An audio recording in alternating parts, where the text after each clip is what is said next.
All right, the Pistons have re-signed Marvin Bagley, and we're here to talk about it. It is a Mm-hmm. 3-year, $37 million contract, but it's a little bit of a head scratcher. And Craig and I are going to get into that, why we're not Get it in sure there. about this one. So there's just the deal, 3 years, 37 million.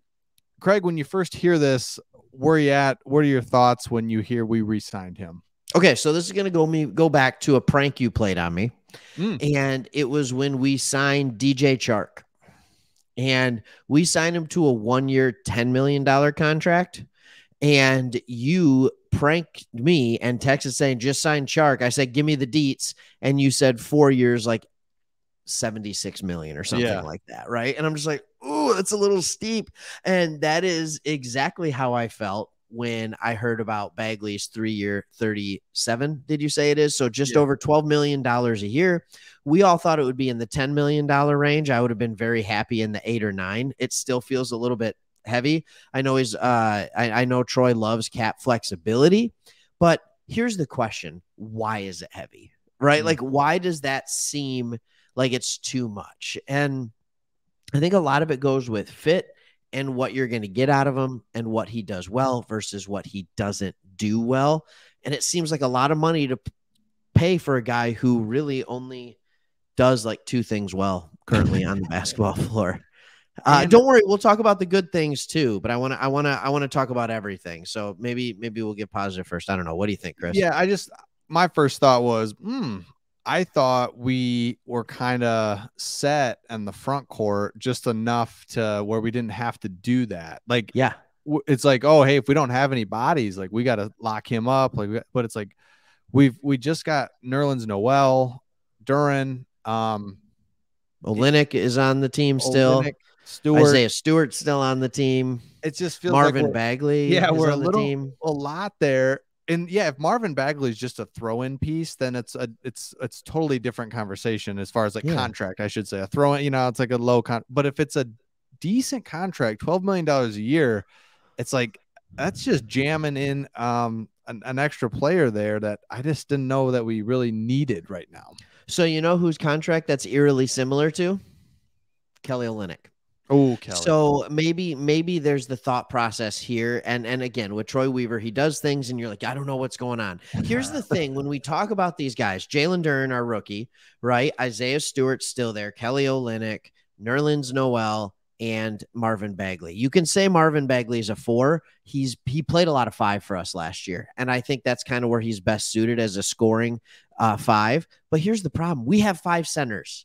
Like, and Bagley's the most power forwardy of any of them, but about the only center he can play with on the floor right now is Kelly Olynyk, because Kelly Olynyk spaces the floor. You need to have one of your two bigs space the floor. Marvin Bagley can't do that. And I think he's far enough along into his career where we're starting to see what his faults are.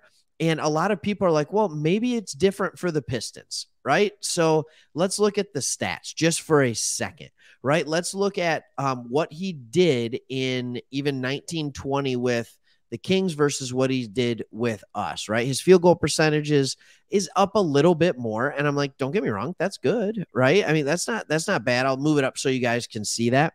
His 3-point, he actually shot it worse. His free throw percentage was worse. His rebounds were worse. His assists were worse. His blocks were the same. His steals were the same. Like, I mean, like, he wasn't a better player. It's not like he all of a sudden started doing things for us.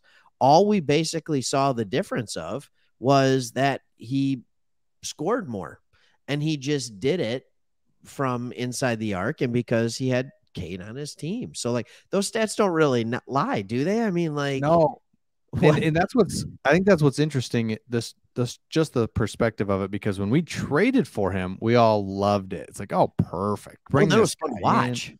Oh yeah, lob threat. Let's see what he can do. And it was all about the potential, or we have flexibility. We can do stuff. And then when we actually do and lock it in, it's like, oh, so it's like that tells you really how you feel about something. It's like when you flip a coin and it goes a way that you didn't want to. You're like, oh shoot, or it go. It's like you really know how you feel, and this is how you feel. Is like, that just seems too steep. Even though I like him, we know what he is, we know what he does, and it's like, man, we still lack shooting. You and I keep talking about that, Oh, but man, a stretch four. That's the whole reason we come up with this name for this position. Is what a luxury, and he is opposite of that. He is like, I can't go out there. I'm a 5, but I'm a 4. It's just, man, we don't see the fit yet. Maybe we will. I play offense like a 5. I play defense like a nothing. And that's, I think, the other problem that the stats don't show. And I want to be clear on this. I like Bagley. I think there's a price that's right, and I think there's a role for him on this team. I think him playing 20 minutes a game off the bench, 20 to 25, maybe even 25 minutes a game, averaging 14 points, 15 points, being kind of like that front court spark that you can put in the game and just get you buckets. And he's an awesome person to have on the team for Killian Hayes in the bench unit so he can throw lobs up to. It is a really, really good thing. I do like that role for him. The question is, do you want to pay almost 12, 13 million a year for that? And I think the other side of it too, that I just can't get over, is he does not play defense. He doesn't. Like, people joke about it. You listen to Pistons podcast. Everybody's been joking about, like, Marvin Bagley defense. What? And I mean, it's kind of silly when they do it, but at the same time, you're like, yeah, that's true. He doesn't play defense. So, like, best case scenario, like, I'm just trying to figure out, let's say we trade Olynyk, right? We get rid of him to a contender that wants him. And then Isaiah Stewart can show that he can be a 35+% 3-point shooter from the outside this year. Great. Then you can move Stewart to the 4. Problem solved, right? Well, you still have Bagley, you still have Noel, and you still have Duren. And there's so many people. It's just a log jam, and a couple of those guys that you'd like to see getting 30 minutes a game are going to get 15. That's it. Also, that was my question for you. Do we think that Duren is just not even close, like, to even get on the court? Yeah, much? I get it that he might not be ready. Because he's 18.6 years old, according right. I get that he might not be ready, and quite frankly, he's probably a year away. But his body's ready, his athleticism is ready. As far as being a rim runner, as far as doing things like that, like, let him learn. Let him learn on the fly. You're not putting this team together to win this year anyway. So I think that's one of the reasons it's frustrating. It's like, yes, Bagley was fun last year, and it was fun to watch him, and he did some things. He really, really did some things. But he's blocking a path of one of our young guys. Yep. And I mean, like, all right, so this is going to be kind of a both and type thing. He gets hurt a lot, which makes him not worth the 12 or 13 million, but it also means, well, he'll probably be hurt for 35 games. So maybe Duren will play a lot. Yeah.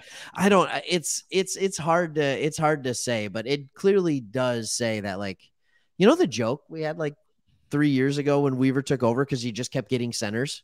Like, all of a sudden we had like 5 centers on the roster. Well, here we are again. Here we are. Like, if you can't play defense and you can't shoot, then here we are, right? We're in this, like, I don't know, it could be a good role. Yeah, it's right. But if you could do one of those two things really well, there's a place for you in this league. But if you can't, then it's like, well, then we're talking like this, where it's like, I don't know.